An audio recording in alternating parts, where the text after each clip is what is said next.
Saudara, lagi-lagi tindak kriminal menghebohkan masyarakat. Kali ini melibatkan malaikat-malaikat kecil tak berdosa sebagai korbannya. Sindikat penjualan bayi lintas negara terbongkar di Jawa Barat, di mana kasus ini menyisakan keprihatinan yang mendalam. Bayi-bayi mungil nan suci itu dijual ke luar negeri, ditukar dengan sejumlah uang. Sindikat sudah beroperasi sejak 2023 dan telah mengirim 24 bayi ke Singapura. Lalu saudara, dari manakah aparat mengendus adanya sindikat penjualan bayi yang bahkan disebut lintas negara? Kepolisian daerah Jawa Barat mengungkap kasus perdagangan bayi lintas negara yang awalnya dari laporan orang tua yang anaknya diculik di Jawa Barat. Polisi pun kemudian melakukan penyelidikan dan mendapat keterangan dari salah satu tersangka. Setelah dikembangkan, aparat akhirnya membuka tabir sindikat perdagangan bayi ke Singapura. Dan saudara, dari penelusuran polisi menangkap 12 perempuan yang menjadi aktor di balik penjualan bayi jaringan internasional ini. Tak sampai di situ saudara, polisi juga memperoleh informasi sementara sudah ada 24 bayi yang dikirim ke Singapura. Dari tangan tersangka, polisi menyita sejumlah barang bukti berupa surat-surat, identitas, dan juga paspor. Polisi juga menyelamatkan 6 bayi, di mana 5 diantaranya di Pontianak, Kalimantan Barat, dan 1 bayi lainnya di Tangerang, Banten.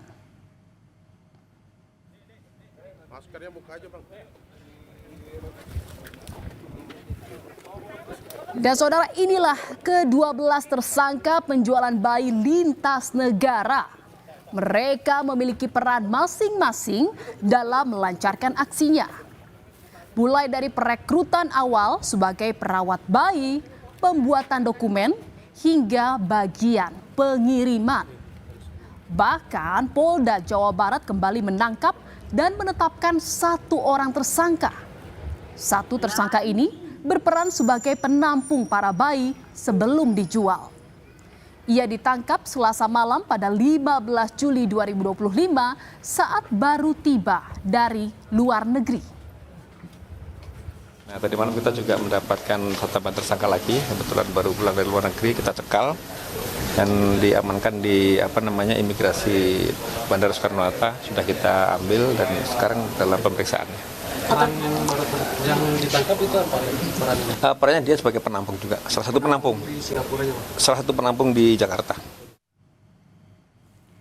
Saudara, para tersangka ini memiliki peran masing-masing mulai dari perekrutan ibu hamil, penampung bayi, pemalsu dokumen, dan juga kurir pengirim ke luar negeri.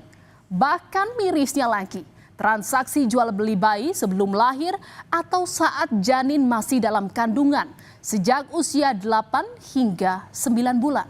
Seorang tersangka berinisial AF bertugas sebagai perekrut di laman Facebook khusus adopsi anak. AF berbagi nomor ponsel kemudian berkomunikasi intensif dengan calon korban hingga ada kesepakatan untuk bertemu. Dan saudara, selain itu modus operandi yang dilakukan para pelaku ini dengan mengaku ingin punya anak dan ingin mengadopsi meskipun bayi belum dilahirkan.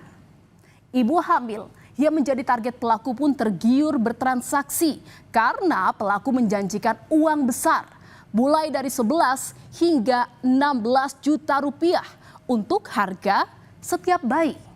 Untuk memudahkan penjualan bayi ke Singapura, pelaku memalsukan dokumen identitas untuk pembuatan paspor.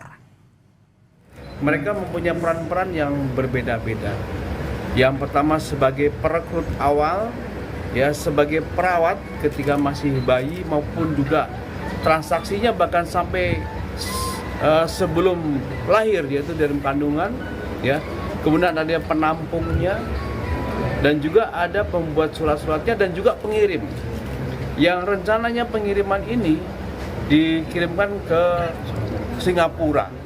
Dan kita juga tidak hanya menangkap dari tersangka-tersangka ini saja, tetapi juga barang bukti ya berupa surat-surat identitas, bahkan paspor serta kepemilikan identitas dari si korban ini. Saudara, 13 orang sudah ditangkap. Tetapi apakah di antara mereka ada yang berperan sebagai otak sindikat?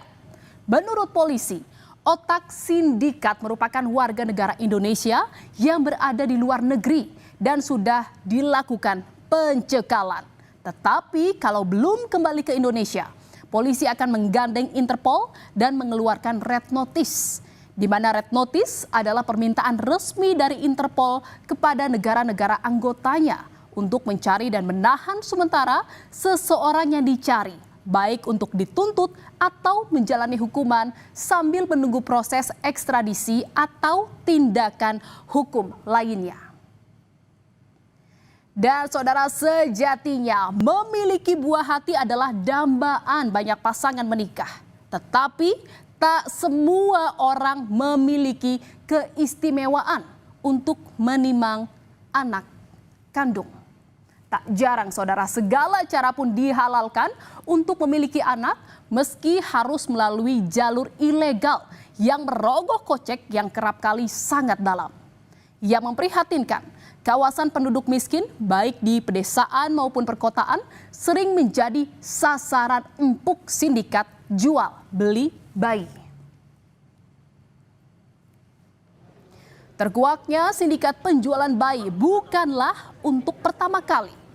Bulan Juni lalu saudara, tim Tiger Satreskrim Polres Ngawi meringkus 4 orang sindikat perdagangan bayi yang beroperasi di wilayah Ngawi dengan modus adopsi. Keempatnya memiliki modus dengan berpura-pura menjadi suami istri. Kata polisi, pelaku telah menjual 10 bayi di wilayah Jawa Timur dan Jakarta. Atas perbuatannya, pelaku dijerat Undang-Undang Perlindungan Anak dan tindak pidana perdagangan orang dengan ancaman hukuman maksimal 15 tahun penjara. Dia sudah mencari sepasang suami istri yang ekonominya lemah dan sudah dikaruniai anak, dan kemudian tindak lanjutnya dia mencari lagi suami istri lain ataupun sepasang suami istri yang menginginkan anak. Kemudian dia lakukanlah transaksi jual beli baik terhadap si niat untuk mengadopsi maupun juga terhadap orang tua yang memiliki anak. Di Tangerang, Banten, saudara, pada Oktober 2024, polisi menangkap 3 pelaku kasus jual beli bayi. Tak habis pikir, pelaku ternyata ayah kandung sang bayi dan mengaku uang hasil penjualan digunakan untuk membeli 2 unit ponsel untuk kebutuhan sehari-hari dan bermain judi online. Polisi menemukan bayi ini di sebuah kontrakan di kawasan Sukamandi, Tangerang Kota. Petugas langsung menangkap pembeli, yakni sepasang suami istri dan ayah kandung yang menjual korban. Tersangka RA menjual anaknya, anak kandungnya, bayinya yang seorang laki-laki berusia 11 bulan.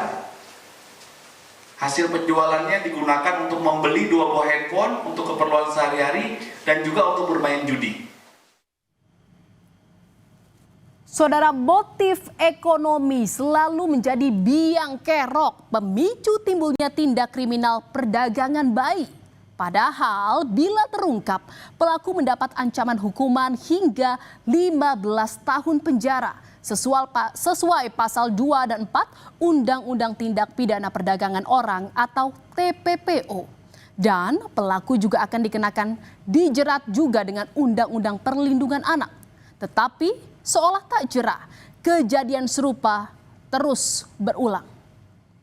Saudara, berita utama masih akan kembali seusai jeda dengan informasi mengenai sebuah sekolah dasar negeri di Kota Serang, Banten disegel untuk kedua kalinya oleh ahli waris pemilik lahan. Tetaplah di berita utama.